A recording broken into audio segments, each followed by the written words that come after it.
Welcome back, it's JJQ2 with another deck profile. It's more of a deck update. I've done this deck before. It's still one of my favorite, kind of a troll deck. It doesn't take a whole lot of skill, a lot of thinking. So, like, you got a headache, you don't really want to... Let's see if we can get that glare off that raffle, see ya. You got a lot of stuff going on. You're kind of there just to have fun. You play this deck, you have a good chance at winning, just because most people don't expect a random bunch of cards. So we'll get into it. For those who have seen the older video, there are some changes, and I am working kind of post banlist. Sangan, I'm definitely play Sangan in this deck, but it's not going to be in the video. So just add 2 cards to the deck. So we're going to start off with the Lava Golem. He's the key to the deck. Basically, how you're going to win is you're going to give your opponent Lava Golem, and then basically make it so they can never attack you, and they're going to burn themselves to death. Alright, so we're playing 3 Lava Golem. We are playing 3 Swift Scarecrow and 3 Battle Fader. Hopefully there's not a glare, guys. I have been working on trying to get that cut down for you. Alright, so we got 3 Battle Fader, 3 Scrap Iron Scarecrow, and we are playing rank 1. I was playing Utopia, but it looks like somebody might have snatched it out of my binder. The rank 1 Utopia, I had an ulti. It's unfortunate. But you definitely want to rank 1 just in case, because sometimes this deck can get kind of grindy, because you're using 1 card a turn for Battle Stop, and then you run out of cards. So if you get a Battle Fader on the field, and you're able to normal summon Scarecrow, maybe you're able to make the rank 1 play. Maybe save yourself in the future. Maybe save yourself probably about 2 turns, because he can not die by a battle. So we got 3 Marshmallow. Very important. You just set it, they attack it, they lose 1,000 life points, and then Marshmallow just stops battle. So hopefully that'll stay on the board. We are playing Fortune Tune. And again, Fortune Tune is more of a tiebreaker. You can make it if you have to, but I would rather sit on 2 Marshmallows than 1 Fortune Tune, just because. Well, I guess maybe not. Marshmallow is more of a permanent solution, whereas Fortune Tune has to detach, and once it has no materials, you're kind of out of luck. But he does put the level 3s back in the deck, so he'll put the Marshmallows back in. So that's kind of nice. So we got 1 Electromagnetic Turtle. Would play multiple, but since you can only use the effect once per duel, it's kind of a dead draw at that point if you get it a second time. If you draw it, you're just going to set it and hope they attack it.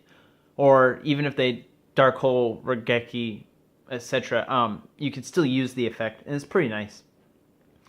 Also, if you have Cards of Demise, which we are playing it too, and you draw him, you can intentionally send him to the grave.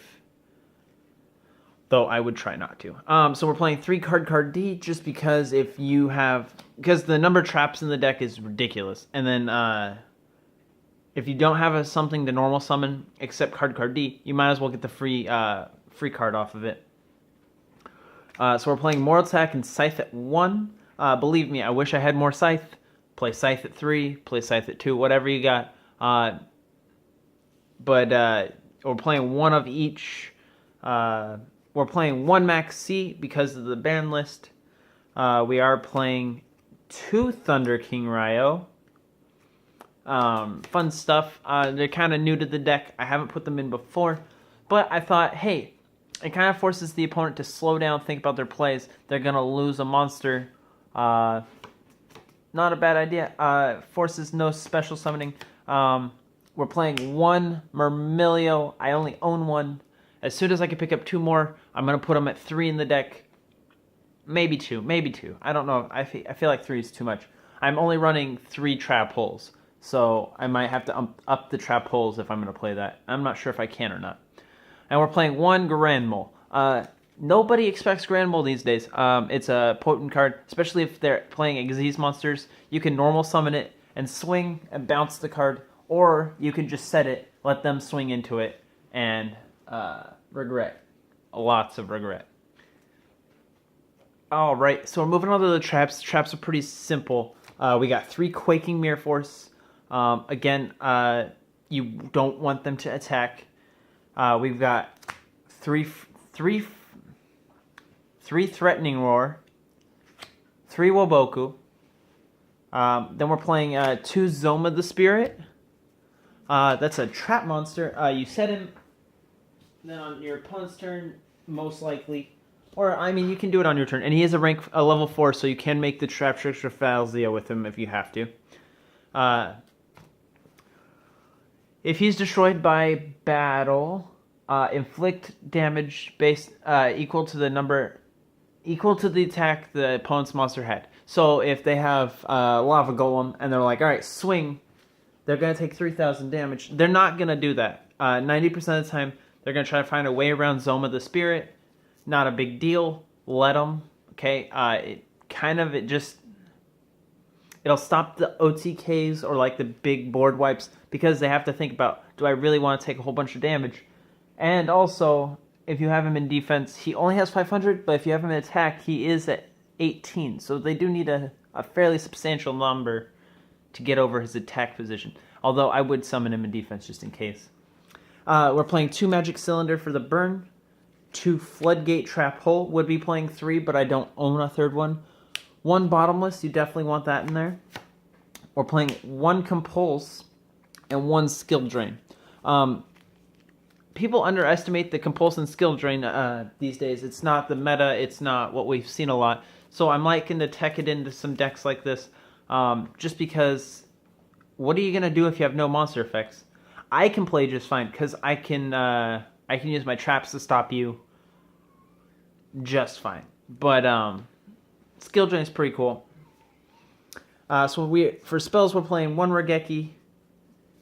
We're playing 3 Duality. Apparently, I don't have a third one in here at the moment. I will have to find one. Not too big of a deal. We're playing 3 Artifact Ignition because I don't have Sanctums. And personally, I like Ignition more because I can do it on my turn if I want to. Ignition's pretty cool. Not a bad card. Not a bad card. We're playing 2 Mirror Shields and 2 Demise.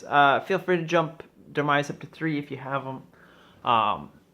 It's kind of just a techie card because if I draw a whole bunch of traps, which I have a lot of traps, I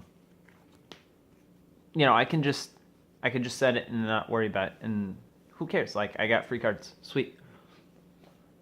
Things to remember on sides. I have them up top, right above the Xyz monsters.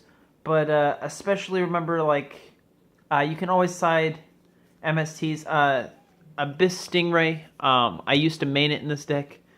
Feel free to. It is a level 5, so making Drendel with Stingray is going to be a lot cooler, a lot easier to do. Solemn Warning, if you find room. Again, Sangan. You can search the Battle Fader or whatever you need searched.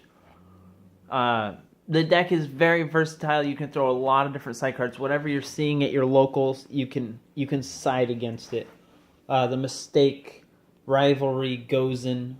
Rivalry and Gozen are very potent in this deck, especially if you give them Lava Golem and then activate Rivalry or Gozen, forcing them not to be able to get other things on their board. Pretty powerful, especially if you run into these really fast, chaotic decks. It's kind of nice to slow them down a little bit. Anyway, thanks for listening, guys. I hope you enjoyed it. Like, subscribe, comment.